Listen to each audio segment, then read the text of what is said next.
사무엘상 7번째 시간입니다. 1절에서 10절까지 큰 소리를 함께 합독합니다. 시작. 아이 사무엘이 엘리 앞에서 여호와를 섬길 때에는 여호와의 말씀이 희귀하여 이상이 흔히 보이지 않았더라.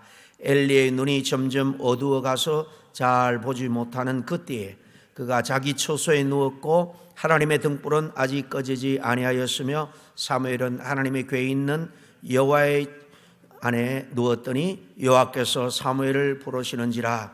그가 대답하되 내가 여기 있나이다 하고 엘리에게로 달려가서 이르되 당신이 나를 부르셨기로 내가 여기 있나이다 하니 그가 이르되 나는 부르지 아니하였으니 다시 누우라 하는지라. 그가 가서 누웠더니 여호와께서 다시 사무엘을 부르시는지라. 사무엘이 일어나 엘리에게로 가서 이르되 당신이 나를 부르셨기로 내가 여기 있나이다 하니 그가 대답하되 내 아들아 내가 부르지 아니하였으니 다시 누우라 하니라. 사무엘이 아직 여호와를 알지 못하고 여호와의 말씀도 아직 그에게 나타나지 아니한 때라. 여호와께서 세 번째 사무엘을 부르시는지라. 그가 일어나 엘리에게로 가서 이르되 당신이 나를 부르셨기로 내가 여기 있나이다 하니 엘리가 여호와께서 이 아이를 부르신 줄을 깨닫고 엘리가 사무엘에게 이르되 가서 누웠다가 그가 너를 부르시거든 내가 말하기를 여호와여 말씀하시옵소서 주의 종이 듣겠나이다 하라 하니 예 사무엘이 가서 자기 처소에 누우니라. 여호와께서 임하여 서서 전과 같이 사무엘아 사무엘아 부르시는지라. 사무엘이 이르되 말씀하옵소서 주의 종이 듣겠나이다 하니 아멘. 오늘 1절에 나와 있는 것처럼 이 사무엘이 어린 시대인데요. 이때는 이 사사기 말기입니다. 사사기 말기. 오늘 1절에 나와 있는 것처럼 하나님의 말씀이 희귀하다, 이상이 잘 보이지 않는다는 것은 하나님이 주의 종들을 통해서 직접 계시를 주거나 인도하지 않았다라는 거예요. 하나님의 말씀이 거의 들리지 않은 때다 였다는 것을 우리가 알 수가 있습니다. 그런 시대에 이 어린 사무엘이 성전에서 하나님을 섬기며 지내고 있었던 바로 어느 날 하나님이 사무엘을 부르시죠. 그런데 사무엘은 하나님이 부르시는 것을 모르고 엘리 제사장에게로 뛰어가서 저를 불렀습니까? 라고 말하죠. 일이 3번 반복되자 엘리 제사장이 하나님이 어린 이 사무엘을 부르시는구나 하는 것을 깨닫고 이제 다시 똑같이 사무엘아 사무엘아 부르면은 이렇게 대답하라 라고 알려줍니다. 그래서 결국 사무엘은 제사장이 알려준 대로 여호와여 말씀하옵소서 종이 듣겠습니다 라고 대답하면서 하나님의 음성을 듣게 됩니다. 이 구약 시대에는 이 사무엘의 경우처럼 하나님이 친히 귀로 들을 수 있는 음성으로 부르시기도 했습니다. 특별히 족장 시대에는 하나님이 직접 아브라함, 이삭, 야곱, 심지어 하갈에게도 나타났죠. 지금 중동의 선조가 되는 이스마엘을 낳은 이 하갈에게도 나타난 적이 있습니다. 그런데 그 후로 보면 구약시대에 아무에게나 하나님이 나타나서 말씀하지 않고 굉장히 제한적으로 제사장이나 특별히 선지자들에게 그리고 종종 왕들에게 나타나서 말씀하시는 걸 봅니다. 왜냐하면 그 시대에는 이 성령의 내주하심이 보편적이지 않았기 때문이에요. 그래서 하나님은 외적인 방식, 음성을 통하든지 환상을 통하든지 천사를 통하든지 이렇게 이런 외적인 방식을 통해서 특정 인물을 부르셨습니다. 이 구약시대는 극히 제한된 사람들에게 직접적으로 하나님이 직접 음성 중심으로 말씀하셨다면 이 신약시대에 와서는 아주 특별한 경우를 제외하고는 보통은 성령을 통한 내적 부르심이다. 성령의 감동을 통한 내적 부르심, 말씀 중심으로 바뀌었습니다. 본질은 같습니다. 하나님이 먼저 이렇게 저렇게 우리의 마음을 두드리고 녹화하면 이에 우리가 알아차리고 그에 반응하는 식입니다. 처럼 신약기에 와서 가장 큰 변화는 성령이 모든 성도들 안에 내주에 계신다. 믿는 자들은 성령이 아니고는 예수를 주로 할 수 없으니까 성령이 우리 안에 내주에 계세요. 오순절 이후에 하나님은 더 이상 바깥 외적인 어떤 방식으로 말씀하지 않고 우리 안에서 우리 내면의 감동을 통해서 양심을 찌른다든지 말씀을 들을 때 감동케 한다든지 우리 내면 우리 안에서 말씀하세요. 신약에서 가장 기본적이고 중요한 방식은 말씀을 통한 부르심이에요. 설교를 들을 때 우리가 성경을 읽을 때에 어떤 간증을 들을 때 어떤 말씀이 내 마음에 강하게 와닿을 때가 있죠. 그것은 단순한 어떤 정보가 아닙니다. 직접 나에게 하나님이 하시는 말씀이 하나님의 부르심이에요. 그리고 혹시 하나님 나에게 정말 여러 가지로 친히 말씀하고 계시는 것, 말씀하고는 계시는 건가? 내가 못 알아차리고 있는 것은 아닌가? 하나님의 음성을 정말 내가 잘 듣고 말씀대로 내가 살아야 되는데 그런 모습이 내게 있는가 고민해 본 적이 다 있을 줄로 압니다. 오늘 우리는 이 어린 사무엘의 이야기를 통해서 하나님의 음성을 듣는 사람, 하나님의 음성을 알아채는 사람은 어떤 사람인지 우리가 함께 살펴보고 우리들도 하나님의 음성을 잘 듣고 그 인도함을 그 하나님의 음성에 우리가 응답하여 인도함을 받는 삶을 살아가기를 원합니다. 여러분, 그러면 어떤 사람이 하나님의 음성을 들을 수 있을까? 첫째로 오늘 말씀을 통해서 상고할 수 있는 것은 하나님과 가까이 하는 사람, 하나님과 늘 가까이 하는 사람이 이 하나님의 음성을 듣는다라는 것입니다. 오늘 앞부분 1절에 3절에 보면 어린 사무엘은 이 성막, 하나님의 집이죠. 이 성전에서 엘리 제사장과 함께 지내면서 거기서 자랐습니다. 여기 중요한 것은 사무엘이 단순히 물리적으로 하나님의 집, 이 성전에 있었던 게 아니라 그는 하나님과 늘 함께하는 삶을 살았다라는 것입니다. 그럼 여러분, 우리 삶 속에서 하나님과 가까이 있다라는 것은 무슨 의미일까요? 한번 잠깐이지만 한번 생각해 보시길 바랍니다. 내가 우리 삶 속에서 하나님과 가까이 있는 시간, 가까이 있는 그런 삶은 어느 순간일까? 그렇습니다. 예배를 이렇게 드리는 시간, 말씀을 우리가 듣고 읽고 묵상하는 시간, 찬양하고 기도하는 이 시간, 주님을 위한 작은 헌신이라도 하나님을 위해서 헌신하고 또 순종하는 삶을 살아가는 이 시간, 이런 것들이 다 하나님과 가까이 하는 삶이에요. 이렇게 하나님과 가까이 있는 사람이 하나님의 음성을 들을 준비가 되어 있는 사람입니다. 세상 사는 일에 바빠서 정신없이 쫓아다니다 보면 마음에서 생각에서 하나님은 온데간데 없이 세상 욕심으로만 가득 차게 될 수밖에 없습니다. 여러분, 스마트폰 배터리가 충분히 충전이 되면 기능이 제대로 작동하는 것처럼 우리의 마음도, 우리의 내면도, 우리의 삶도 하나님과 가까이 하면서 하나님으로부터 은혜와 능력을 공급받을 때, 그때 우리는 하나님의 사람으로 제 기능을 할 수 있는 거예요. 여러분, 오늘 하루 중에 하나님과 교제한 시간이 얼마나 되었나 한번 생각해 보기를 바랍니다. 혹시 아침에 일어나서 지금까지 하나님 앞에서 잠깐이라도 말씀을 읽거나 묵상했던 시간들, 하나님 앞에 잠시라도 기도했던 시간들 다 합해서 식사 기도까지 해서 10분이 채 안 된다면 이제는 한 20분, 30분으로 조금씩 늘려보시기를 바랍니다. 지금은 아틀란타로 가신 우리 박장로님, 지난 제가 와서 1년 동안 성경 통독 공부를 계속하면서 집에서 읽고 또 하루에 2-3장씩 많은 분량이에요. 읽으면서 거기에 나오는 공부를 할 수 있도록 문제지를 제가 내드렸는데요. 그런 말씀을 하시더라고요. 목사님, 아침에 일어나서 보통 1시간에서 1시간 반 이 성경을 읽고 또 그 내준 프린트물을 따라서 성경을 찾고 답을 확인하고 내용을 묵상하는, 보통 1시간에서 1시간 반 일어나서 제일 먼저 커피 한 잔을 옆에 두고 하는 것이 바로 그 시간인데, 이 시간이 그렇게 정말 좋을 수가 없었다라는 개인적인 간증을 제게 한 적이 있습니다. 그분이 누군지 잘 아실 거예요. 무슨 일을 하는 분입니까?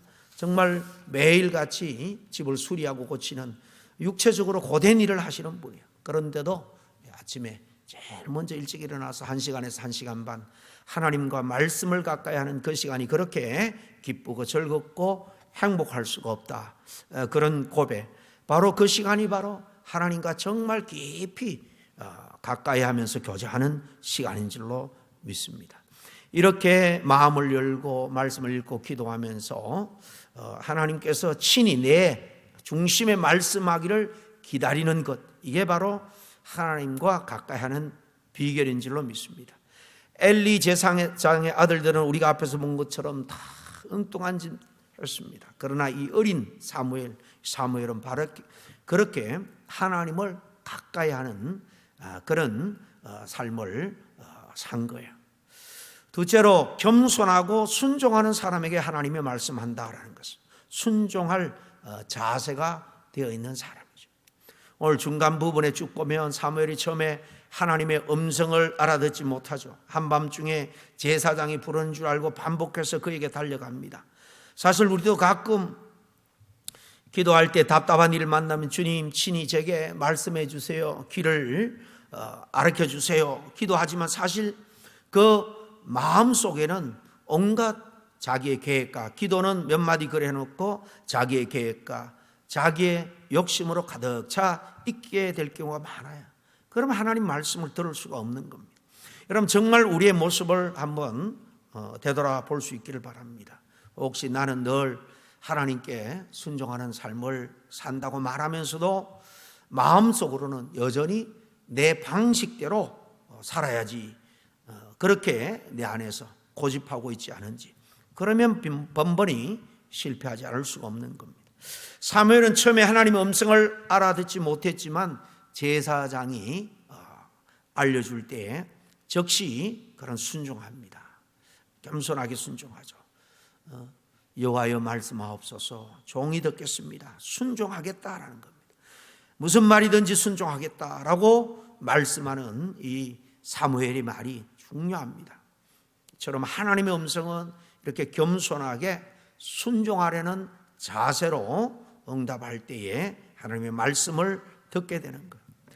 여러분, 미국 서울대를 나오고 하버드 대학교에서 박사학위를 받은 그 후에 좋은 교수 자리가 많이 예비되어 있었지만은 그 당시만 해도 아주 낙후된, 거의 25, 6년, 30년 전 이야기죠. 몽골 선교사로 헌신했던 이용구 선교사님이 잘 알 겁니다. 그분이 쓴 책 내려놓음, 그 후에 더 내려놓음이라는 책도 썼는데 많이 참 우리 성도님들이 읽고 은혜를 받은 줄로 압니다. 그분의 책에 순종과 하나님의 음성을 듣는 그런 삶에 대해서 아주 중요한 통찰을 우리에게 제공해 줍니다. 책의 핵심의 주제는 뭔가 하면 우리 자신의 계획, 우리 욕구, 자아를 하나님 앞에 내려놓고 그분의 주도권에 순종하는 삶을 사는 바로 그런 내용이에요. 이게 주제입니다. 저자는 내려놓음이라는 것은 단순히 무언가를 포기하는 것이 아니라 우리 삶의 주인 되심을 하나님께 맡기고 그분이 인도하는 대로 순종하는 결단이다라고 말합니다. 이러한 마음의 자세는 하나님과 친밀한 관계로 나아가는 출발점입니다. 그렇게 내려놓을 때 하나님의 음성이 더 선명하게 들리고 그 음성대로 살아갈 수 있는 능력이 생긴다라는 것을 그 책에 강조하고 있습니다. 여러분, 하나님의 음성을 듣는 방법은 자기 중심에서 벗어나서 이렇게 하나님 중심으로 살아가며 하나님께 마음을 열고 그분이 이끄는 대로 순종하는 삶을 통해서 실현이 되는 거예요. 여러분, 오늘 내가 먼저 하나님께 겸손히 마음을 낮출 수 있는 자리가 어디겠습니까? 혹 직장에서, 가정에서, 교회에서, 주변에 만나는 주변인들과의 관계에서 정말 하나님께 마음을 내어놓고 겸손하게 타인의 말을 경청함으로 또 그 속에서도 우리는 얼마든지 하나님의 음성을 들을 수 있어요. 꼭 성경 말씀뿐만 아니라 오늘날은 성령의 감동을 통해서 일어나는 사건, 주변 사람, 여러 가지 환경을 통해서 우리는 영적으로 민감하면 들을 수 있는 겁니다. 그래서 셋째, 특별히 성령의 지배를 받고 성령에 민감한 사람이 하나님의 음성을 듣는다. 다시 말하면 하나님의 말씀 앞에서 마음의 감동과 찔림을 무시하지 않는 사람이 하나님의 음성을 듣게 된다라는 거죠. 사무엘이 어린 나이에 하나님 음성을 듣고 여호와여 말씀하옵소서 종이 듣겠습니다 응답할 수 있었던 것, 사무엘의 단순한 지혜나 훈련 때문만이 아닐 겁니다. 하나님과 영적인 교제에 민감하게 열려 있었기 때문이다라고 볼 수 있습니다. 신학적으로 이것을 성령에 민감한 삶이다라고 표현합니다. 오늘 본문에 사무엘이 하나님의 음성을 처음에는 알아채지 못하지만 엘리 제사장의 그 지도와 그리고 하나님께 열린 마음 덕분에 올바로 알아듣고 그는 응답하게 되는 걸 봅니다. 여기 주목할 것은 그가 하나님께 민감하게 반응했다라는 거예요. 성령에 민감하다는 것, 단순히 영적인 어떤 직관이나 감정이 예민하다 그런 게 아니에요. 하나님 임재와 음성에 주의를 기울이고 마음을 열어 즉각 반응할 준비가 되어 있는 상태를 말합니다. 사무엘이 성전에서 하나님과 함께 있으므로 그렇게 할 준비가 되어 있었던 겁니다. 성령에 이렇게 민감한 사람, 하나님이 말씀하기 전에 먼저 마음을 열어 기다리고 말씀하실 때 즉시 반응하는 영적인 감각을 가진 사람이에요. 오늘날 우리도 사무엘처럼 하나님과 가까이하고 겸손하게 순종하며 성령의 인도에 민감한 삶을 살아갈 때 하나님의 음성을 듣고 거기에 바르게 응답하는 신실한 그리스도인의 삶을 살아가게 될 줄로 믿습니다. 오늘 말씀의 결론은요, 하나님의 음성을 듣는 사람은 결국은 사명자로 살아갈 수밖에 없다라는 거예요. 사무엘은 드디어 하나님의 음성을 듣죠. 제가 하나님 말씀할 때 듣겠습니다, 순종하겠습니다 라고 응답합니다. 그때 하나님께서는 사무엘에게 말씀을 합니다. 그래서 사무엘은 결국 선지자로 세워지게 되죠. 이스라엘 역사 속에서 사울과 다윗 두 왕에게 기름을 부음으로 이제 새로운 시대, 이스라엘의 왕조 시대를 여는 큰 사명을 감당하게 되는 것을 봅니다. 오늘 요약해서 정리하면 하나님의 음성 듣는 사람은 하나님과 가까이 하는 사람이다. 그리고 겸손하고 순종하려는 자세가 되어 있는 사람, 그리고 무엇보다도 하나님의 말씀에 민감하여서, 이 말은 성령에 민감하여서 늘 길을 열어놓는 사람, 결국 그는 사명을 따라 살아가는 그런 진실한 하나님의 일꾼이 될 수 있다라는 것입니다. 사무엘처럼 우리 함께 정말 주님 내게 말씀하옵소서, 종은 듣겠습니다, 제가 듣겠습니다, 제가 순종하겠습니다 라는 고백을 오늘 이 시간에 함께 했으면 좋겠습니다. 잠깐 기도하겠습니다.